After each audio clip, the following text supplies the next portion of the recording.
Let me be honest with you about something that nobody really wants to talk about. You liked her. Maybe you more than liked her.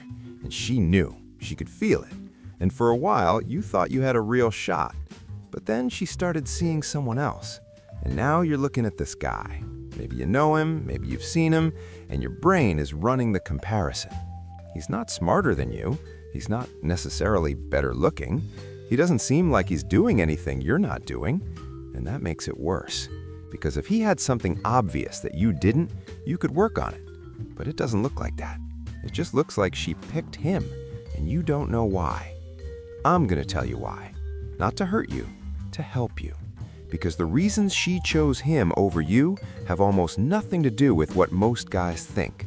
It's not about his height, it's not about his bank account, it's not about luck. It's about something much more specific. And once you see it, you won't be able to unsee it. Let's get into it. Number 1, he had somewhere to be, and you were always just available. This sounds simple. It isn't. Think about the energy of a man who has a full life. He has things happening, a direction he's moving in, goals he's chasing, people he's showing up for. When he spends time with her, it means something, because she knows he chose to be there over other things he could be doing. Now think about the energy of a man whose schedule revolves around whoever he's interested in. He's always free, always available, always ready. And she can feel the difference between those two men the moment she's around them. One has gravity, the other is just present. Presence without gravity isn't attractive, it's background noise. He had somewhere to be, you were waiting for her. And she chose the man who made her feel like she was joining something, not babysitting someone with nothing going on. Build your life first, let her fit into it, not the other way around. Number 2, he made her feel something she couldn't predict. Here's the thing about predictability. It's comfortable, but comfort and attraction are not the same thing. When she could predict exactly how you'd respond to everything she did, when she knew you'd always agree, always be available, always be enthusiastic about whatever she suggested, the interaction stopped feeling exciting. It started feeling safe in the wrong way, like a routine. He was different, not because he was chaotic or difficult, but because she couldn't fully read him. He surprised her sometimes. His reactions weren't what she expected. She'd say something and he'd respond in a way that made her think. He kept her slightly on her toes, not anxiously, but curiously. And curiosity is the engine of attraction. When she's curious about you, she thinks about you. When she can predict you completely, she stops thinking about you at all. Be consistent in your character. Be unpredictable in your energy. Those are two very different things. Number 3, he didn't need her to validate him, and you did. This one is invisible. You'd never say it out loud, but she felt it underneath everything. The way you were a little too eager for her approval, the way you'd watch her face after a joke to see if she laughed, the way your mood shifted slightly depending on how warm or cold she was that day, the way you do little things and then wait, consciously or not, to see if she noticed. None of it was dramatic, none of it was obvious, but it was there, a low hum of "please think well of me." And he didn't have that hum. He talked to her the same whether she was enthusiastic or distracted. He shared his opinions without monitoring her reaction. He was exactly the same man regardless of how she responded to him. And that self-containment, that emotional self-sufficiency is one of the most attractive qualities a man can have, because it says, "I know who I am with or without your approval." She didn't choose him because he was better. She chose him because being around him felt different, lighter, like she wasn't responsible for maintaining his confidence. Number 4, he led, and you waited for her to decide. Where should we go? What do you want to do? Is this okay with you? I'm fine with whatever you want. Every time you deferred, every time you handed her the wheel, something small died in the dynamic. Not because she wants to be controlled, she doesn't, but because leadership is a signal. It signals that you have direction, that you're not waiting for permission to exist, that you're confident enough to make a call and own it. He made decisions. He suggested things. He planned. He said, "I found this place. Come with me Thursday."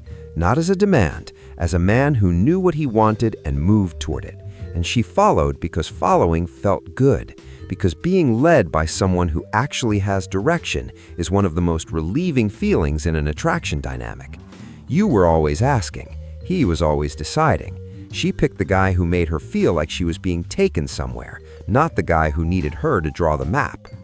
Number 5, he respected himself in ways you didn't. You let things slide that he wouldn't. She canceled plans and you said, no worries.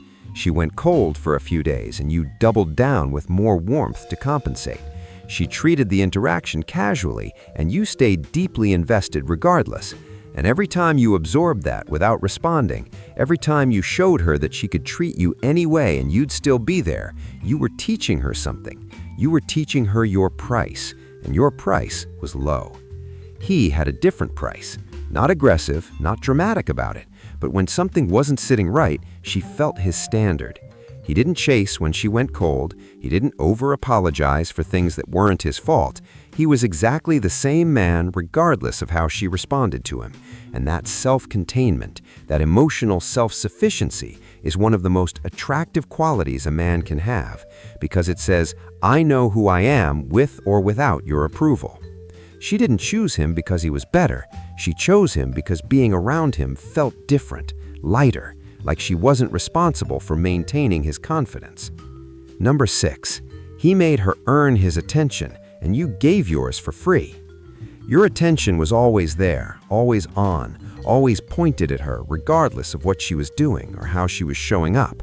And when something is always available, it stops feeling valuable. Think about the sun. It's always there. You don't think about it until it's gone.